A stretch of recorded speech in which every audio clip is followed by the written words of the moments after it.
The winter of 1867 came early to the high plains, and it came with teeth. By the first week of November, snow had already buried the trails between Fort Larned and the scattering of homesteads that dotted the Kansas frontier like freckles on sun-beaten skin. The wind blew, constant, relentless, the kind of wind that found every crack in a cabin wall and turned warm breath to frost before it left a man's lips. Jacob Mercer had been ranching alone for 2 years now. His spread sat in a wide valley between two ridges of broken limestone where a creek ran year-round and the grass grew thick enough to keep a small herd fed through anything short of biblical disaster. The barn was the biggest structure for 50 miles in any direction, built from timber he'd hauled from the river bottoms, with stone foundations that went 3 feet deep into the earth. It wasn't pretty, but it was solid, the kind of building that would still be standing long after the man who built it was forgotten. He'd chosen this spot for the same reason he'd chosen everything in his life since the war. Distance. The nearest settlement was a 2-day ride east. The nearest neighbor was a half-day ride south, an old trapper named McGill,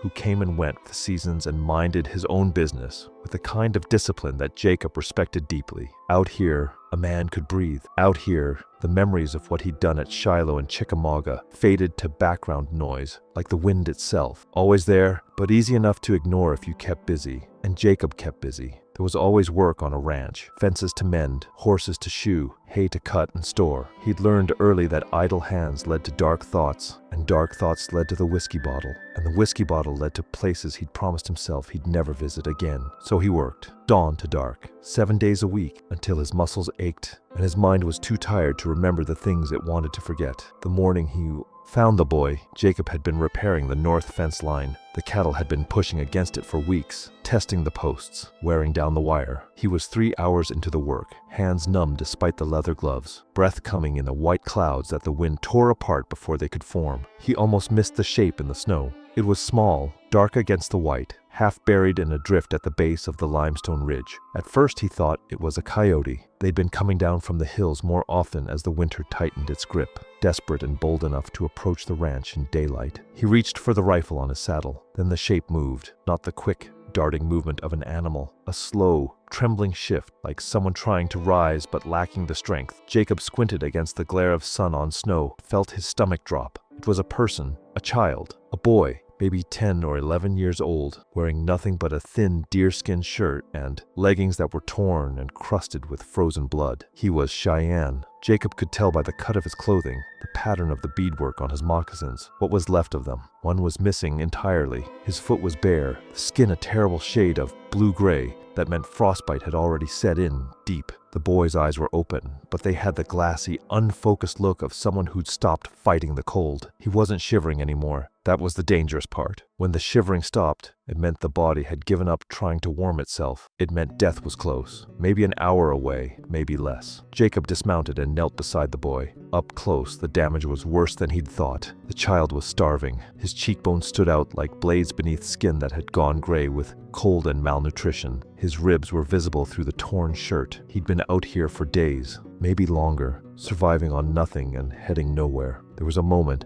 brief as a heartbeat, where Jacob considered his options. He knew what most men on the frontier would do. Leave the boy, ride on. Tell yourself it wasn't your problem, that helping an Indian child in this territory was asking for trouble from every direction. The army would call it aiding the enemy, the settlers would call it betrayal, and the Cheyenne themselves might see it as an insult, a white man presuming to interfere with their affairs. But Jacob had stopped being most men a long time ago. Most men didn't wake up screaming 3 times a week. Most men didn't carry the weight of 200 dead soldiers on their conscience. Boys he'd led into a charge he knew was hopeless, because a general who'd never heard a bullet fly had ordered it from the safety of a hilltop 2 miles away. He picked up the boy. The child weighed almost nothing, like carrying a bundle of sticks wrapped in skin. Jacob cradled him against his chest, trying to share what warmth he could through his heavy coat, and mounted his horse. The ride back to the ranch took 20 minutes, each one an eternity of wondering if the boy would still be breathing when they arrived. He was, barely. Inside the cabin, Jacob worked fast. He knew cold the way a rancher knows weather, intimately and respectfully. You didn't warm a frozen person fast. That was how you killed them. The blood vessels in the extremities would dilate, cold blood would rush to the heart, and the heart would stop. Instead, you warmed them slow.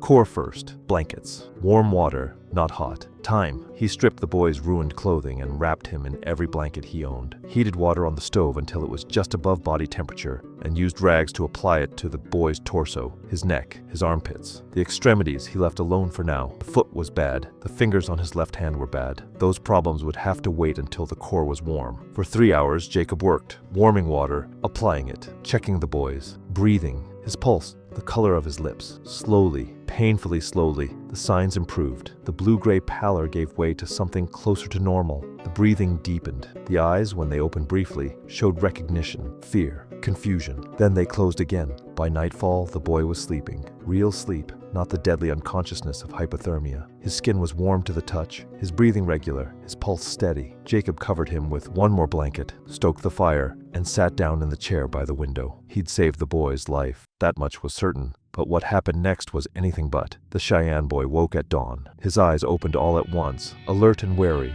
the way a wild animal wakes. One moment asleep, the next fully conscious and scanning for threats. His gaze found Jacob sitting by the cold fireplace, rifle across his knees, and his body went rigid. Jacob raised one hand slowly. No weapon, no threat, just an open palm. The boy said something in Cheyenne. Jacob didn't understand the words, but the tone was clear. "Where am I? What do you want?" Jacob pointed to the fire, then to the boy, then mimed eating. The message was simple enough. "You're safe. There's food." The boy didn't move for a long time. He lay there studying Jacob with the kind of intensity that belonged to someone much older, weighing risks, calculating odds, deciding whether to trust this white man or try to run on a frozen foot that wouldn't carry him 10 steps. Eventually, hunger won. It always did. Jacob brought him a bowl of broth, beef stock he'd been simmering for his own dinner, and set it where the boy could reach it. The child drank it in long, desperate gulps, then looked at Jacob with eyes that asked for more without saying a word. Jacob brought more, and then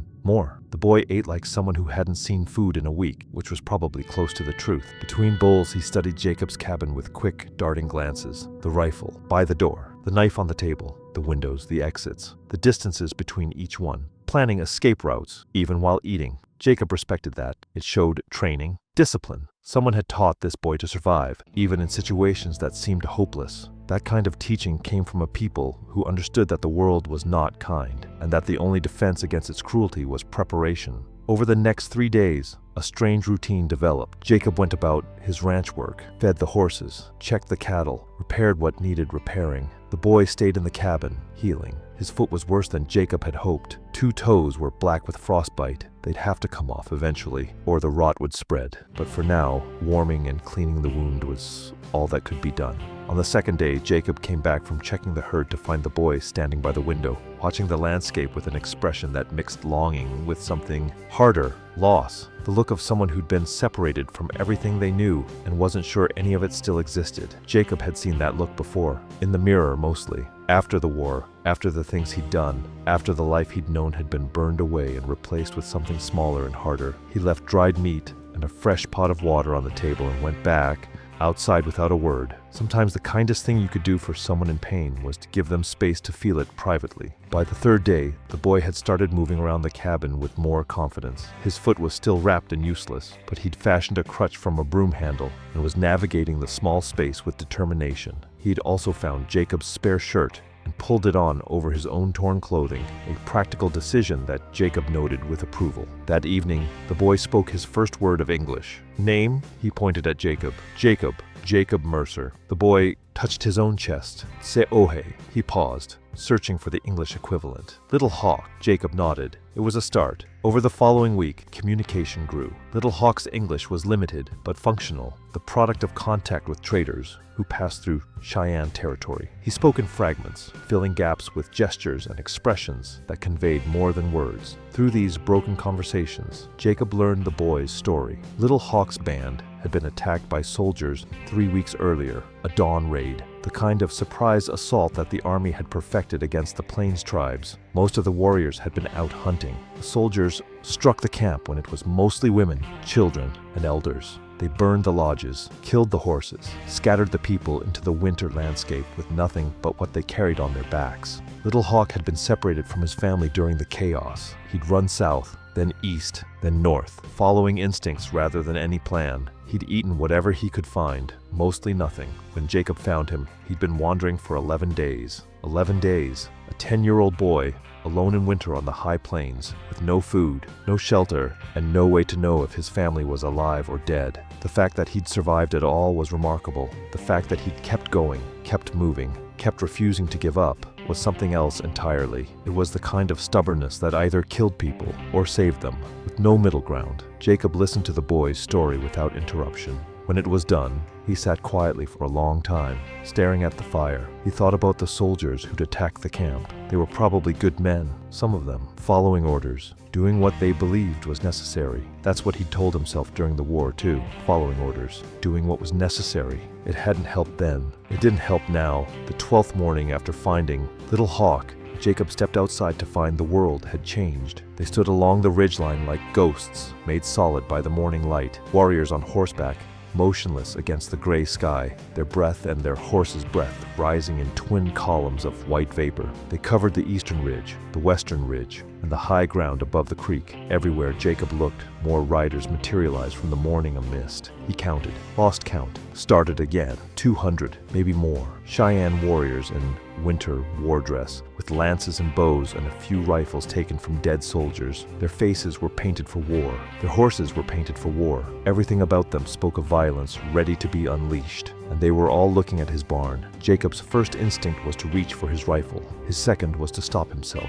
One rifle against 200 warriors wasn't a fight. It wasn't even a gesture. It was suicide with extra steps. Instead, he walked to the center of his yard and stood still, hands empty, posture open, the same way he'd presented himself to Little Hawk that first morning. No weapon, no threat, just a man standing in the open, letting himself be seen. For a terrible, endless minute, nothing happened. The warriors watched. Jacob waited. The wind blew snow crystals across the frozen ground, and somewhere a horse stamped impatiently. Then a single rider broke from the line on the eastern ridge. A tall man on a painted horse, wearing a war bonnet that trailed feathers down his back. He rode down the slope with the controlled ease of someone who'd spent more time on horseback than on foot. Behind him, 2 more warriors followed at a respectful distance. They stopped 20 feet from where Jacob stood. The man in the war bonnet looked down at him with eyes that held no fear, no anger, just a calculating intelligence that reminded Jacob of the best officers he'd served under during the war. Men who could read a battlefield at a glance and know exactly what was happening, what was about to happen, and what needed to be done about it. The warrior spoke in Cheyenne, long measured phrases that Jacob couldn't understand. When he finished, he waited. Jacob spread his hands. "I don't understand.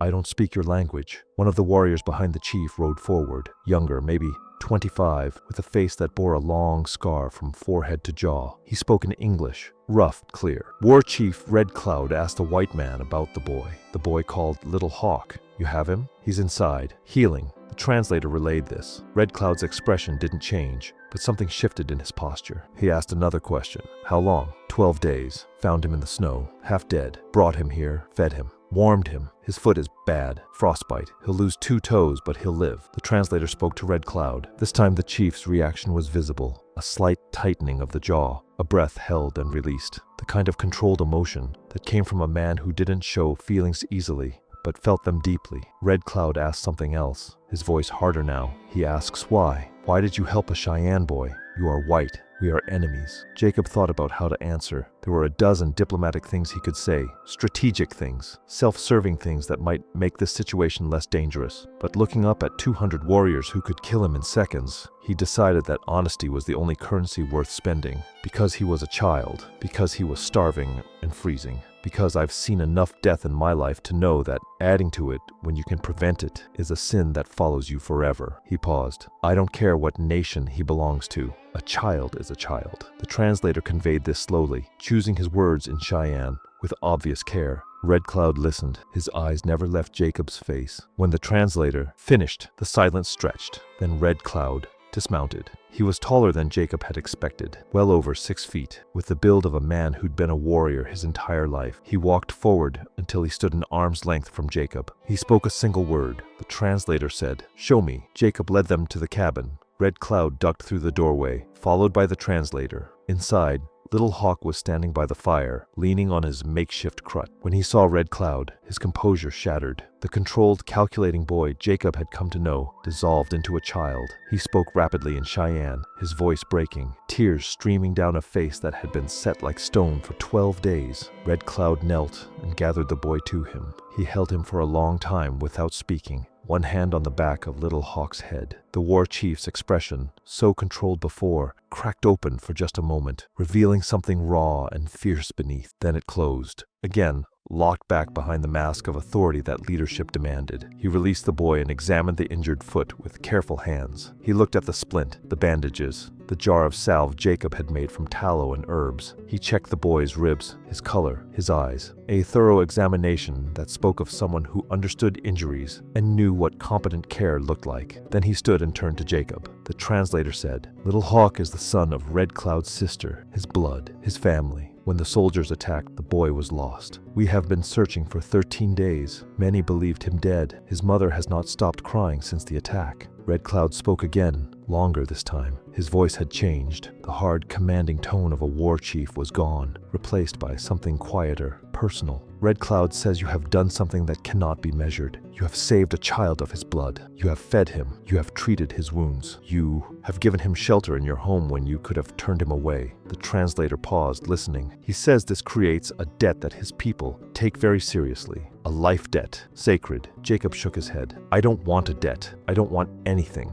The boy needed help. "I helped. That's the end of it." The translator conveyed this, and Red Cloud's expression shifted again. Surprise, maybe, or curiosity. He studied Jacob the way a man studies a puzzle he can't quite solve. He spoke to Little Hawk. The boy answered, his voice calm now, respectful. He gestured around the cabin, to the food on the table, to the blankets on the bed, to Jacob himself. Whatever he said, it was detailed and careful. Red Cloud listened. Then he turned to the translator and spoke at length. The translator's eyebrows rose, but he nodded. "Red Cloud says he will stay. 3 days. He will observe. He has learned that the true nature of a man is not shown in a single act, but in how he lives, every day. He wants to see how you treat your animals, how you work your land, how you live when you think no one watches." The translator hesitated. He says, "Do not change your ways. Do not try to impress. Just be who you are. And the 200 warriors on my ridgeline, they will wait. They are patient." Jacob looked at Red Cloud. The war chief met his gaze steadily. There was no compromise in those eyes, no flexibility. This was going to happen, whether Jacob agreed or not. "Fine," Jacob said. "But if any of them touch my cattle, we're going to have a problem." The translator relayed this. For the first time, something like amusement flickered across Red Cloud's face. He spoke a short phrase. He says, "Your cattle are safe. Cheyenne do not steal from those being tested. It would corrupt the result." And so began the strangest 3 days of Jacob Mercer's life. Red Cloud moved through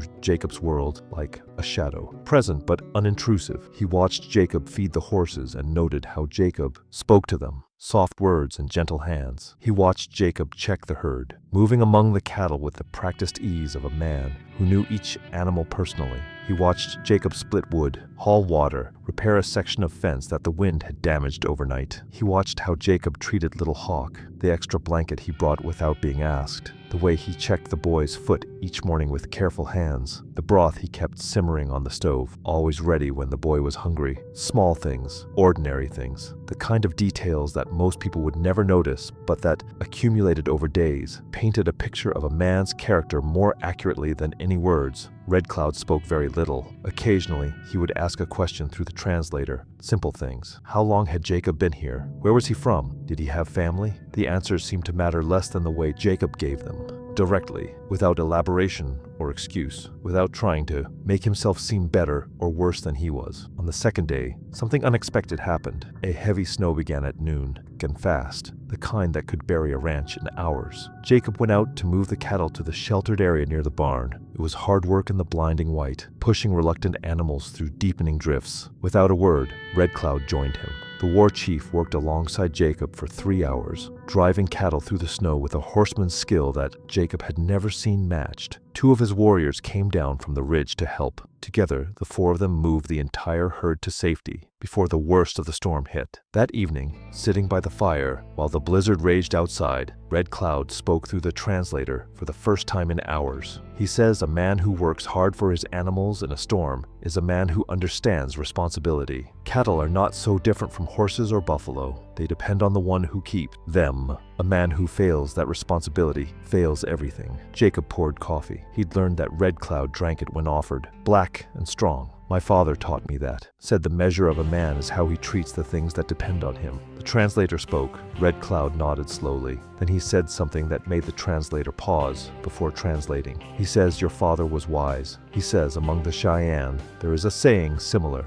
A warrior's strength is not in how many enemies he kills, but in how many mouths he feeds. He asked if your father was a warrior. He was a farmer, but he fought when he had to, died at Antietam. Red Cloud received this information in silence. Then he spoke a single word that the translator rendered as respect. On the third morning, the storm had passed. The world was white and silent, buried under 3 feet of fresh snow. The warriors on the ridges had endured it without shelter, wrapped in buffalo robes, their horses standing, with their backs to the wind. Not one had come down to seek cover. Not one had moved from their position. Jacob stared at that and felt something he hadn't felt in years: humility. These men had endured conditions that would have broken most soldiers he'd known. They'd done it silently, uncomplainingly, as a matter of course, because their leader was down here, and they would wait as long as he waited, suffer whatever he suffered, without question. That kind of loyalty couldn't be commanded. It had to be earned, and it told Jacob more about Red Cloud than any conversation ever could. Mid-morning, Red Cloud called the translator. He stood in the center of Jacob's yard, facing the eastern ridge, where the bulk of his warriors waited. He spoke loudly enough for his voice to carry in the still air, a long declaration that echoed off the snow-covered limestone ridges. The translator turned to Jacob. Red Cloud has made his decision. He says you have passed the test, not because of one act of kindness, but because of how you live. He says he has watched you for 3 days and seen a man who works honestly, treats his animals with care, and shows kindness to a child, not of his blood, without expecting reward. Red Cloud continued. The translator listened, then spoke again. He says the Cheyenne remember those who helped them. He is declaring you a friend of the Cheyenne people. This means no warrior of his band will ever raise a weapon against you. Your ranch, your animals, your life are under our protection. If you are threatened, send word. Help will come. He says more. He says this valley will be a place of peace, a neutral ground. If soldiers come, they will find only a rancher and his cattle. If Cheyenne come, they will find water and rest. You will be the keeper of this peace. Not for us, not for the white man, for yourself. Jacob stood in the snow, the cold biting at his face, and felt the weight of what was being offered. This wasn't just protection. It was a responsibility, a role he hadn't asked for and wasn't sure he deserved. Red Cloud reached beneath his buffalo robe and produced something, a pipe bag beautifully decorated with quill work and beads. He held it out to Jacob. The translator said, "This is a sacred gift. Among our people, the pipe represents truth and connection between all living things. By accepting this, you accept the bond between your house and our people. It cannot be broken by words alone, only by actions." Jacob took the pipe bag. It was heavier than it looked, weighted with meaning and ceremony. And generations of tradition he was only beginning to understand. "I'll keep it safe, Washime," he said, "and I'll keep the peace." Red Cloud met his eyes and nodded. Then he turned to Little Hawk. The boy stood in the cabin doorway, watching. Red Cloud spoke to him gently, and the boy answered. Then Little Hawk turned to Jacob. "He says I must go with my people now. My mother waits." The boy's voice was steady, but his eyes were bright. "He says I should tell you something." "Tell me what?" "That the man who gives water to a stranger in the desert plants a seed he may never see grow, but the seed knows." Little Hawk touched his chest. "I know. I will not forget." He limped to where Red Cloud waited. The war chief lifted the boy onto his horse with gentle hands, then mounted behind him. He raised one hand toward Jacob, not a wave, a salute, the recognition of one warrior to another. Then he turned his horse and rode toward the ridge. The 200 warriors parted for him, then fell in behind like water, closing over a stone. They moved north, a river of horses and men flowing across the snow-covered landscape, and within minutes, the only sign they'd ever been there was the tracks they left behind. Jacob stood in his yard until the last rider disappeared over the ridge. Then he looked down at the pipe bag in his hands. The quill work was intricate, geometric patterns in red and yellow and white that seemed to shift and dance in the morning light. He carried it inside and placed it on the shelf above the fireplace. It would stay there for years, a reminder of the choice he'd made and the bond it had created. A reminder that in a land being torn apart by violence and mistrust, two men from different worlds had found a common language. Not English, not Cheyenne, something older than both, the language of mercy. Weeks passed. The winter deepened. Jacob went about his work with the same discipline he'd always maintained, but something had changed in the quality of his days. He wasn't alone anymore, not in the way he'd been before. Even when no one was visible on the ridges, he felt a presence, a watchfulness, as if the land itself had taken note of what had happened and was keeping an eye on the peace that had been declared. The first test came in February. A group of settlers passed through the valley, 5 men heading west with wagons loaded with supplies. They stopped at Jacob's ranch to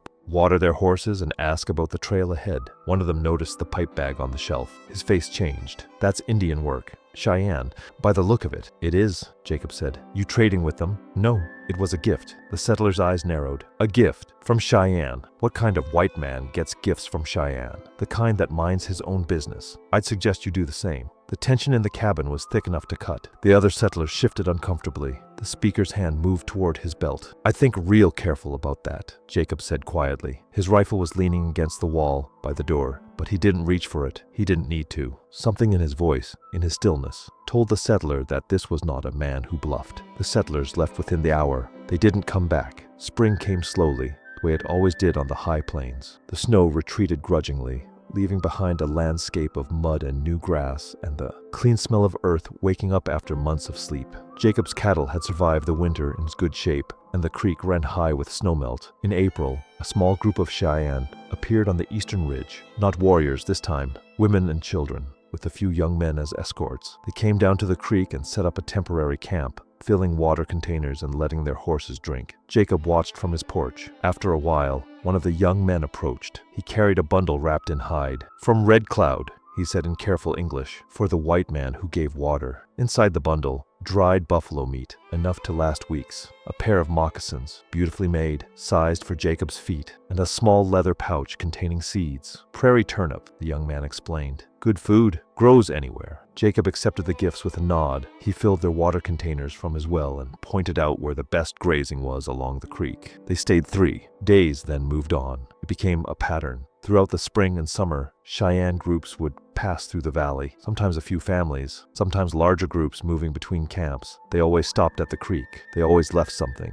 and they never touched Jacob's cattle or horses. Jacob planted the prairie turnip seeds. They grew. The second test came in late summer. A patrol of cavalry from Fort Larned rode into the valley. A dozen soldiers led by a young lieutenant who looked like he'd rather be anywhere else. They were mapping the territory, marking water sources and possible locations for a new outpost. The lieutenant dismounted and introduced himself with the stiff formality of a man fresh from West Point. "Lieutenant Charles Whitfield, 7th Cavalry. We're conducting a survey of the area. Have you noticed any hostile Indian activity?" "Depends on what you mean by hostile," Jacob said. The lieutenant frowned. "Any Indian presence at all. We've had reports of Cheyenne bands moving through this territory. People move through here all the time. This valley's got the only reliable water for 20 miles. I don't ask for identification." Whitfield's frown deepened. He noticed the moccasins on Jacob's feet. The Cheyenne-made moccasins. "Those are Indian-made. They are more comfortable than boots, better in the mud. Mr. Mercer, I'm obligated to report any evidence of contact with hostile tribes." Jacob looked at the young officer for a long moment. "Lieutenant, let me tell you something. I've been out here 2 years. In that time, the only people who've threatened me, stolen from me, or pointed a weapon at me have been white men, settlers, drifters, and one memorable occasion involving a drunk fur trader with a grudge. The Cheyenne pass through,